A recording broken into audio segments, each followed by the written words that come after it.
welcome to Legends of... excuse me. Hello and welcome to Legends of the Dark Knight. This is Steve Megatron's show, but I am, of course, TFG and Mike. Hello, sir. Hello. How are you? Burnt out. We can tell. That's why there's a different host hosting the host. That makes no hosting sense. Well... This is episode 36 of Legends of the Dark Knight. This is the second to last episode dealing with episodes of Batman Beyond. In this episode, we will be talking about Speak No Evil, The Call Parts 1 and 2, and Betrayal. Since our last episode went up, we have had some sad news. DC is killing Batman Beyond. Are you fucking kidding me? Excuse me, I never use that word. That is like the one with Kyle Higgins? Yep. Why? It has, as of this recording, they just released this. I really don't want to date this episode, but we've got 4 episodes left of the podcast. I don't care. It's 2014. As of Saturday, I almost said July. Saturday, September 13th, Chapter 33 came out. They have 7 more.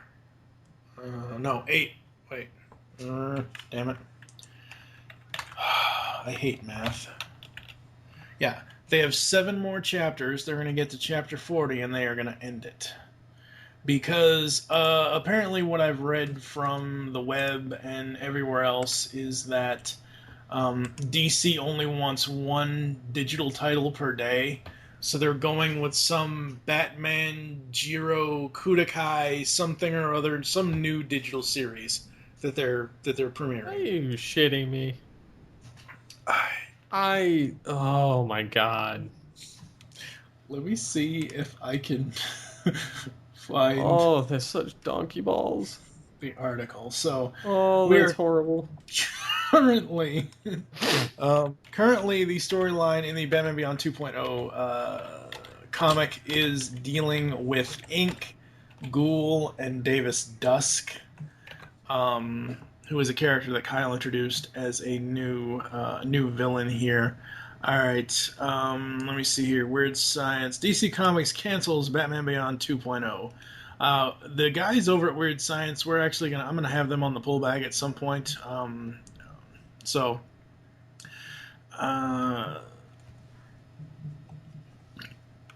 That's just, oh my god. Why? Yeah. So apparently, according to Weird Science of DC blog, he says, recently Christos Gage's Justice League Beyond 2.0 was cancelled and Batman Beyond went from bi-monthly schedule to once a week. If you're a fan of the digital first titles, there's just going to be a huge hole in your Saturdays come November. I guess we will still have Jiro Kuwata's Bat manga. Yeah, right. If you've been reading Batman Beyond 2.0 in the digital print, you really have been. If you haven't been reading it, you've been missing out on one of the best books DC is putting out. Must read for fans of the Batman animated universe. It was great for everyone. Sadly, it's over soon. Maybe it'll be replaced by something even better. Another Batman Beyond series, maybe? Why would they? That's the thing. Why would they cancel a good thing that's going on now, a really good, awesome thing, to bring out another? Like, they already put him into... well, let's see. And I hate this to jump into a pullback territory, but... It's alright. I don't care. The thing for me is DC doesn't have a whole hell of a lot going for them right now. Nope. And to kill off a legitimately good title because, we want to change. We want to play some manga. I can't get behind it only because I've pretty much I don't collect Batman comics anymore. I don't even collect comics anymore because DC infuriates the shit out of me at this point. I Mm-hmm. cannot stand the garbage that they're putting out right now because it's doing that Futures End and then the where they've Mm-hmm. jumped 5 years. I mean, the 0 year already pissed me off, but then going into this Futures End and then this you know trying to go back to their Infinite Crisis basically with their bullshit continuity. Um, You know why they're doing this, right? This whole because they don't know Infinite what to do. They're Crisis. backpedaling. Well, They're going well, back to right, the but pre-New 52. right, but you know why they're doing this whole jump 5 years and in this lead up to Infinite Crisis? Because isn't Infinite Crisis's anniversary coming up or I something? think Isn't some something sort of like that, something stupid like that. But it's, yeah. I just, I mean, I didn't like it the first time. This to do this just is irritating to me. Not to mention the fact that I, their continuity's just been goofy since the New 52. I've liked the stories, I've liked the art for the most part. Well, I Mhm. mean, I've liked the art over the stories, but um, I've had a hard time getting on board with their crapshoot.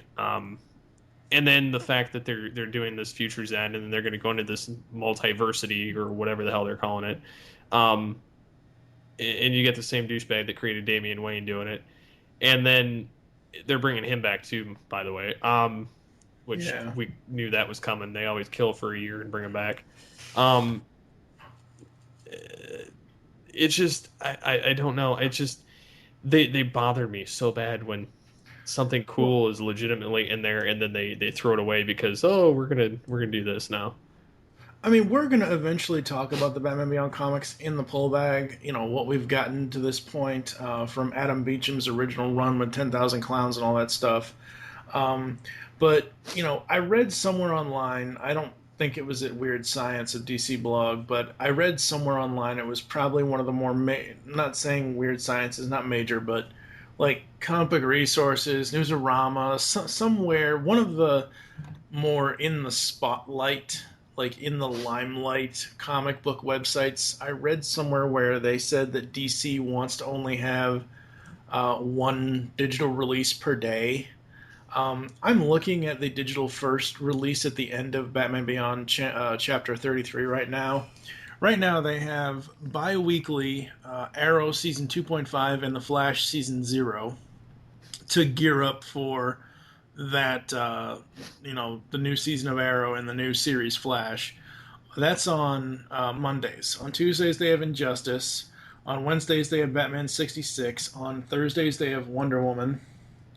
On Fridays, they have Smallville. On Saturdays, they have Batman Beyond, which will be replaced by. Oh, well, no. It's. Is it already out? The Jiro Quada, whatever the Bat manga here, I mean, it's kind of a blacked out image, so I'm not sure if it's. I'd have to look in. Basically, right now, they have they have 3 days with two titles on each day. Monday, Saturday, and Sunday all have two digital titles coming out per day. Um, I mean, Batman Beyond was just, I mean, it was getting really, really good. They just did the Mark of the Phantasm arc. Um, they did all this stuff, and now, after November, we're not going to have anything at this point Other for Batman Beyond specifically. other But, than DC television such as Flash and yeah, Arrow, yeah. suck my nuts, DC. Yeah, see, I didn't even think this Jiro Quada Bat manga thing. I didn't even think this started yet. I thought this was a new series that they were gonna be like. I didn't even realize this had already started. This is already uh, 11 issues in. Um, so I thought they were canceling Batman Beyond in favor of something new that they would be starting in November, but it has 11 issues of it on Comixology already. I just don't. At this point, I'm gonna give the new Batgirl stuff a try with the new creative team. I'm gonna give that a try. I'm still gonna read the He-Man and the Masters of the Universe, which that's changing. They're ending the He-Man Masters of the Universe in December and starting Eternity War, which is either another mini series or something or other. honestly, and I know I've said this before, I know Ryan Drost probably won't listen to this from Star Joe's, but Ryan said, "Oh, you've said this before, DC's blah, blah, blah, blah." Honestly, the pull bag is probably going to end up becoming the Image IDW Dark Horse Marvel podcast because. DC's jumped the shark too many damn times. To me, they've already. It's going to be hard for them to recover for me, and I'm the biggest freaking like DC fan, and for me to say that, I'm pretty freaking sick of it. Yeah. It's taking all my willpower not to say the F bomb, but Yes. All right. Well, we've talked 10 minutes worth of comics. Let's get into the next 4 episodes of Batman Beyond. First up is Speak No Evil. After We this, couldn't hold him. And now we've got a gorilla on the loose. One that's real strong and real smart. Yes, and getting smarter. all right. Speak No Evil is depicting the appearance of an intelligent gorilla, Fingers, in Gotham City. When the roaming gorilla sends people into a panic, Batman comes quickly to the rescue, but notes that the gorilla is much more intelligent than it should be, including the ability to speak English. After learning that the gorilla is simply trying to find the man who kidnapped his mother so that he can get her back, Batman agrees to help him track down the poacher. Dun dun dun. I feel like this entire episode is a combination of anything to do with Gorilla Grodd and all that stuff. And honestly, it feels like a combination of a JLU episode with Gorilla Grodd and a Captain Planet episode dealing with poachers. Like really seriously. You know, I guess technically, and I don't know because I haven't looked at the trivia for this episode yet, but I guess technically you could say this is their way of mimicking Bambi. I honestly don't know. I really don't know what to think of this episode. I mean, after Out of the Past, I'm so glad we ended episode 35 with Out of the Past and not this, because this would have sent me into a tizzy if the and it kind of does, because this is the follow-up to Out of the Past. How do you follow up one of the best episodes of this entire series with Gorilla Grodd Gorilla 1.0. episode?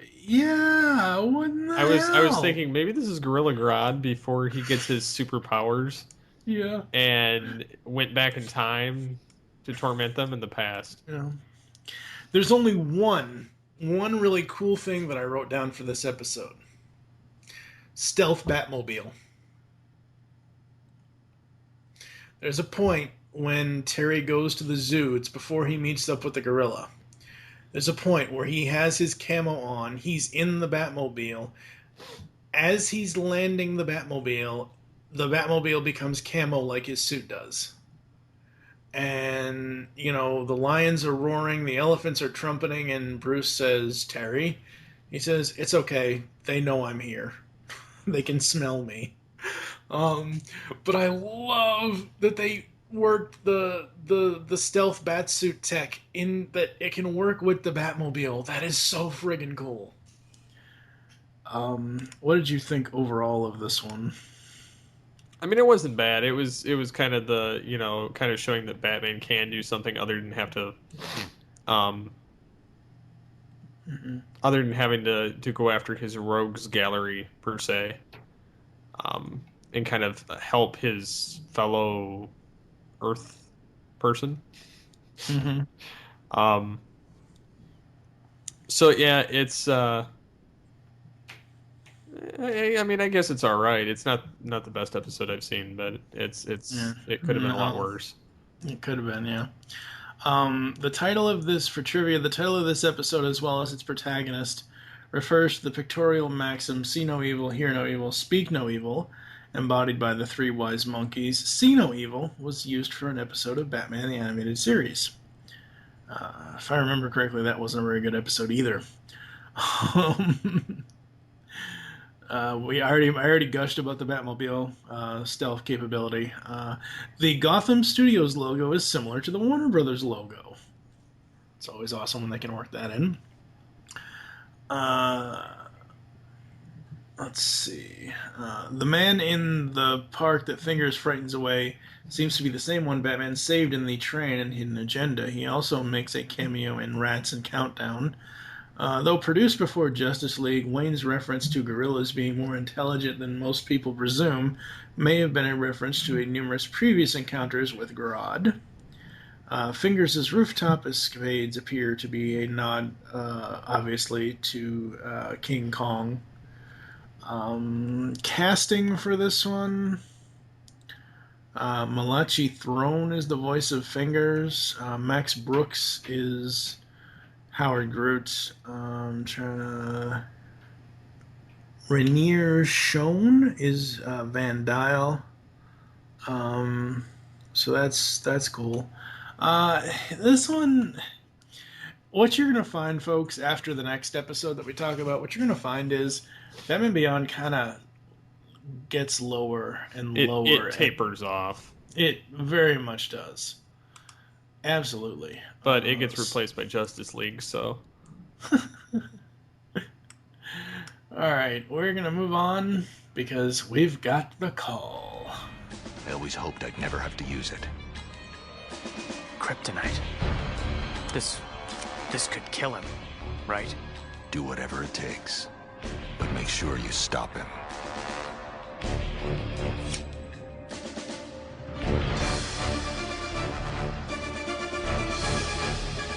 Up next is The Call. This is the final two-parter of Batman Beyond. Part 1 originally aired November 11th, 2000, and Part 2 on November 18th, 2000. Terry is initially starstruck when Superman appears and offers him membership in the Justice League Unlimited. However, Terry is troubled by the hostility he receives from the other Leaguers, and further troubled when Superman confides that he suspects one of them is a traitor. Dun dun dun! I love this episode, but before we can even talk about the plot, we have to talk about the dark versus the light when it comes to Gotham and Metropolis. It was always so well played in BTAS and Superman the Animated Series, and it is equally well played here. I love how light and bright and futuristic Metropolis looks, as well as how dark and futuristic Gotham looks. I guess you could almost say Gotham could be dystopian while Metropolis would be utopian. Yeah. For a minute there, I thought that guy was a Cobra agent. Turns out it's Superman. Yeah, Superman did look pretty odd. Yes. In this. Yes. And I didn't have a problem with the padded armor stuff or whatnot. The other thing that was kind of strange is that doesn't resemble any kind of an S on his chest. No, it doesn't. It's more like, I'm V-Man. Yeah. Oh, God. What's that thing? Oh, God. I made a Ghostbusters reference off air, and now I'm going to make one on air. He is Vigo! Boo. Boo. Oh, come on now. The theme. I know these composers and I know these producers and directors are always paying attention to these things, but the fact that they work in the old Superman the Animated Series theme when he shows up, to end this to end this episode a little bit, I thought that was amazing that they worked that in there. That was awesome. So, what do you think what do you think about Shooter McGavin voicing Superman? I didn't like it. Really? No. I think I was expecting, when I first saw this, I was expecting to hear like an older Tim Daly or George Newbern come out of the voice, like, just because I'm so used to it with Kevin Conroy coming out as Old Man Bruce, and it's not like they'd have to age him all that much, because Superman ages very, very, very slow. Yeah. Because they were about the same age in BTAS, and here they're even though they're the same age, Bruce is very, very feeble, whereas Superman's like the 50-year-old Bruce. Yeah, pretty much. So it's kind of strange to see that going on, but it's funny to the point that Batman even kind of, and when I say Batman, I mean like Bruce at this point, Hmm. kind of doesn't want nothing to do with it. Yeah, He's like, yeah, "That's your call." yeah, yeah. Um, I kind of like it because I kind of like Shooter being the voice of Superman here in the future because it's kind of a full circle thing for the DCAU because Christopher McDonald played the voice of Jor-El in the first three episodes, Last Son of Krypton and Superman the Animated Series. So he played Jor-El. And it kind of, I don't know. It just, I mean, So you I see it agree as with a you. natural progression of his Well, no, family I don't. lineage. Well, maybe, yeah, but I see it more so as, oh, hey, I remember that as this character. Um, do I think that Superman's voice would change that drastically? No, probably not. And I'm betting why they couldn't get Tim or George to do it. Well, at this time, George hadn't even. When was this? This was 2000. They didn't start Justice League till 2001. I don't even know if George was in pre-production on Justice League at this point. Yeah, and there may So have been a scheduling issue which may have with limited Tim Tim. Daly. So yeah, I So mean, so I'm perfectly fine with. It's always weird to me when I hear McDonald's voice pop up in voice acting because it's like the first thing I think of is Happy. Hey, it's Shooter McGavin. You know, it's the first thing I think of is Happy friggin' Gilmore. Um, I so eat shit like good. you for breakfast. You eat shit? um, No. so all right, I'm gonna go back to the comic just for a minute here because I wasn't sure if we ever saw any kind of secret compartments in the Batcave, especially behind the damn case of the suits. Because in the Justice League, Justice Lords Beyond crossover that we had in Batman Beyond Justice League 2.0, there was a hidden compartment behind there where Terry found a Lord Batman Beyond suit. So when I read that in the comic by Higgins, I was like, "Hey, wait a second, what? What? Those? The case of suits doesn't open up to reveal." And it does in this episode because Bruce breaks out the green stuff. I love seeing Terry as Batman under the light of kryptonite. That was awesome. It was such a cool image. Oh, all right. For part two, we learn that Superman's a hoe. yes. So Superman turns out to be the traitor, but it's not his fault. Nope. Because Starro is controlling Superman now. I know It's that his I fault. will. It's his fault. Uh-huh. Um, I know that Bruce Timm at some point has said that he really likes Starro, and they always wanted to work Starro in. So I think it was kind of cool that they. I thought that was kind of cool that they worked. Um, worked Starro in. So that's pretty awesome.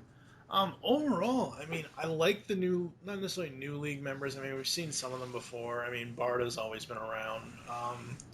I liked that they used Aquagirl, that they, showed that, Marina and Arthur's daughter. I thought that was cool. I liked that they're using Warhawk. Um, Micron was alright, but he wasn't really in it half the time. I mean, he got injured in the beginning and then was on stasis the whole time. Well, he was kind of like Adam. Yeah, he is like the Atom. He has the the size changing abilities. And I find it interesting that they couldn't use Wonder Woman. Yeah, I think there's something here in the continuity. Let's see, where is it? What else did you like about this one? Um, it was weird seeing a different Green Lantern. Yeah, it was a little weird. And Aquaman actually had somebody of his lineage in the Justice League. Hmm. Yep. Let me see here. Oh, production. That's where it is. Um, they could not use Wonder Woman for the JLU lineup, so they used Big Barda as a placeholder. I'm not sure. It doesn't say why, and I honestly don't remember. Uh, I remember watching the close up on. I just don't remember why the actual reason was for that. There's so many continuity notes. I might actually throw the continuity notes in the post, but there's so many to go over there, so I don't think we're going to go over too many of those. A working title for the episode was The League. Let's see. He says Bruce Timm at the round table says that Warhawk's survival is a total cheat. He also says that there are many logic flaws throughout the whole episode. The star creature is never named in the episode, but Bruce Timm and others on the episode roundtable refer to it as Starro. Starro the Star Conqueror is famous in the Justice League's first enemy. His appearance in the comics has been variously portrayed as a gigantic starfish and/or as a hive mind inhabiting millions of smaller starfishes capable of possessing people. Dun dun dun. At the time of Superman the Animated Series episode, The Main Man, Starro's appearance wasn't meant to be anything but a cameo. When Superman blasted through the Watchtower in Part 2, there is an explosion that is reused footage from Superman Animated Series episode World's Finest Part 3, where the Wayne Lex T7 blows up another droid. I seem to like that, taking from that episode. Yes, yes, they do. Aquaman's file photo attached to Aquagirl's file matches his original appearance on Superman the Animated Series, not the revamped appearance in Justice League and Justice League Unlimited. It lists his stats as whereabouts unknown. In the flashback, Superman is wearing his modified costume when he is first possessed by the creature, which indicates that this event takes place after Justice League and Justice League Unlimited. In the roundtable on the episode's special feature, Will Friedle and Bruce Timm debated this point, Timm insisting that Superman was wearing his old costume, which raised the distressing possibility that he was possessed during some of his years with the Justice League, while Friedle insisted otherwise and turned out to be right. There are a bunch of production inconsistencies. Do you want to take some of the trivia? Um, sure. uh, though Short Inc.'s appearance on this episode makes her the only villain, not including Derek Powers unless he's Blight, to appear on Batman Beyond more than 3 times. That's really strange. They actually did something different. Yep. Um, Part 1 won an Annie Award for Outstanding Individual Achievement for directing in an animated television production. The musical score playing during Batman's Chase of Ink is a re-edited version of that playing in the episode Disappearing Ink during the fight in the laboratory. Part 1 is the third episode since The Last Resort in April Moon, in which Batman does not throw a single batarang. Yep. Whoever comes up with these trivia bits has watched it a little too closely. Superman escapes from Ink using the same trick he used in the Superman the Animated Series episode Fun and Games to escape from Toyman's Dopey Doe. When Superman says he can't see any more bombs, he should be using X-ray vision, which normally makes his eyes glow blue, but instead his eyes are glowing red, hinting that he is the one causing the explosions in the first place. Yep. Superheat. I love this one. Aquagirl is voiced by Jodie Benson, the voice of Ariel in Disney's The Little Mermaid. That's actually kind of ironic. Once a fish, always a fish. That's right. Christopher McDonald later voiced Higo, a superhero on Disney's Kim Possible. Higo is a parody of Superman, having the same super strength and built physique, but portrayed as somewhat dim-witted and giving to making ridiculous, obvious statements in a melodramatic tone. Several lines, such lines were written for Superman in the first season of Justice League and were later parodied in the second season episode A Better World Part 2. Though they never worked together on it, Christopher McDonald and Jodie Benson both starred in the 1997 movie Flubber as Wilson Croft and the flying yellow robot Weebo. I did not know that she played Weebo. Interesting. A darker version of the STAS theme can be heard after Superman defeats Inc. when Superman lifts cargo tank with one hand and when Superman is chasing the Batmobile. When he's chasing the Batmobile, that's where I really noticed it, and I noticed it because Tim in the commentary for the episode mentions it, that they wanted to do a darker tone since he's flying vertically instead of horizontally. And I am so waiting for La La Land Records to do another volume for Superman the Animated Series. I know they have a volume 3 for BTAS coming here soon, but I cannot wait to see what comes on STAS, or if they ever redo Batman Beyond score. I think they should do more of Batman Beyond. Well, yeah, I mean, they put 20 full scores on the Superman 4-disc set, so, I mean, it's in my iTunes. I'd have to look and see how many tracks it is. I think it's like 100 and something tracks. But yeah, no, I love that darker theme. Let's see here. Big Bart. Batman. She calls him Cal. Which Wonder Woman does. Yeah. Batman asking Wayne if the Batmobile's top speed is faster than a speeding bullet, obviously a nod to the opening narration of the Fleischer cartoons in the 1940s.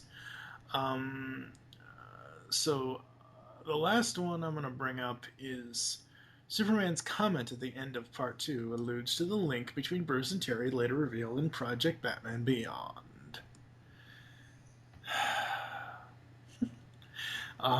Overall, absolutely love this two-parter. It probably, honestly, should have ended the series. That would have been a hell of a lot stronger than what came after. Because honestly, the rest of the series is just like, quite literally. It's literally, yeah. Yeah. All right, we are gonna move on to the final episode of the day after this.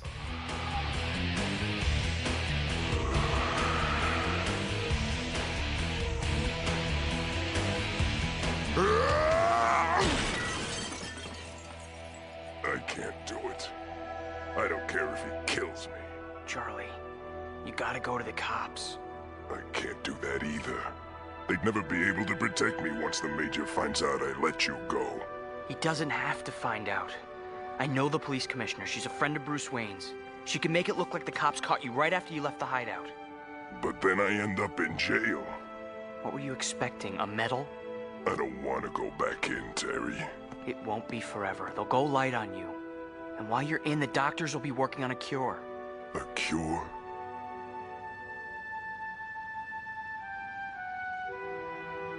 My dream, getting into the big time.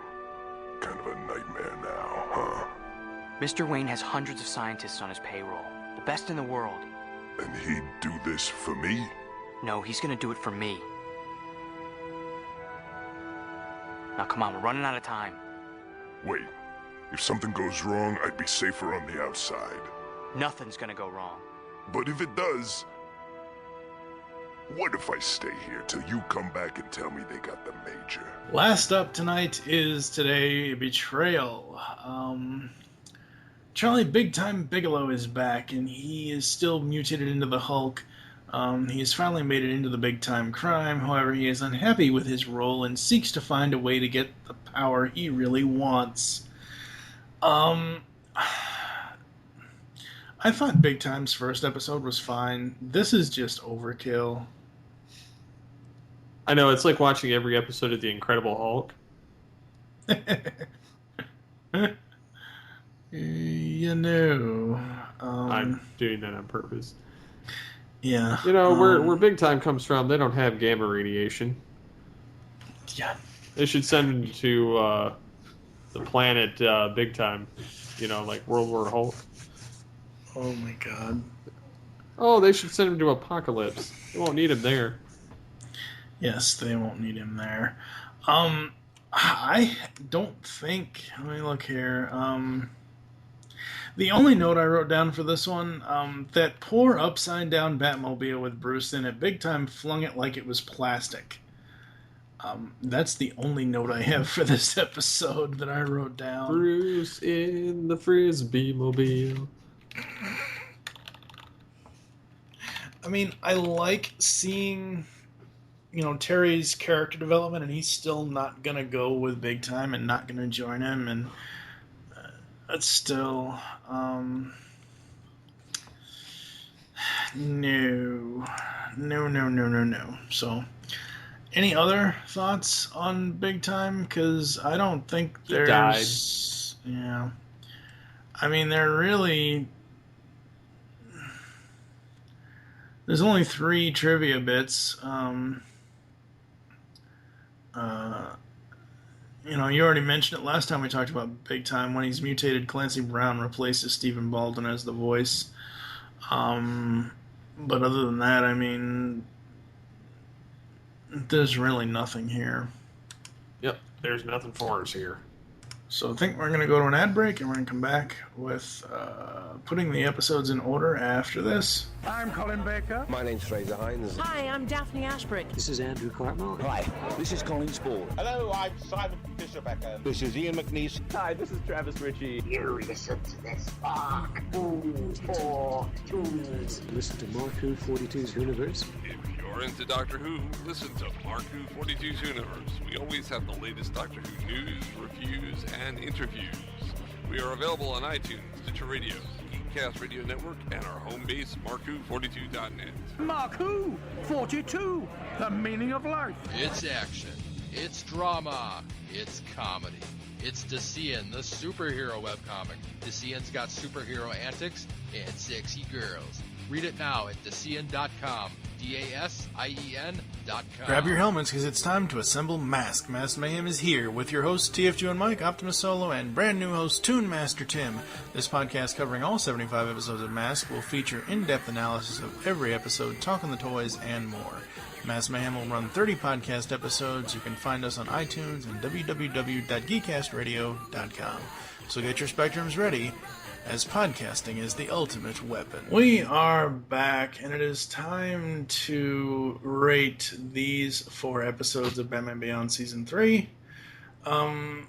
Betrayal is easily at the bottom. Speak No Evil after that, and they call parts 1 and 2 are probably tied for first for me. What about you? I think I'm going to go with the exact same thing, because I would rather watch Speak No Evil than Betrayal. Yeah. I mean, yeah, there were some funny moments in it, and there is the element of, like conventional batarangs from BTAS and, the Bruce moment. But other than that, I think the call takes it this episode. Oh, absolutely. Like there was just no contest. No, if Out of the Past were in here, well, we'd have to side with that one. That's why I moved it the other way. All right, that's going to do it for this episode of Legends of the Dark Knight. We only have 4 more episodes left. Next time around, we're going to be talking about Curse of the Cobra, parts 1 and 2, Countdown, and Unmasked, which is the finale for Batman Beyond, or the season finale for Season 3. That's going to do it. For now, I'm TF2 and Mike with Steve Megatron Phillips. Dude, you've turned into a monster. You made me this way.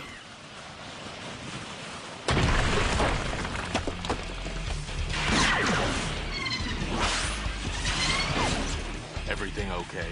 Not really, but thanks for setting my ride for me. I never did like those boom tubes. And now those starfish things are on all of them. Any ideas? All I can do is have Barbara contact the military. But they'll bomb the place. That's their job. What's the top speed on this thing? Mach 3. Is that faster than a speeding bullet?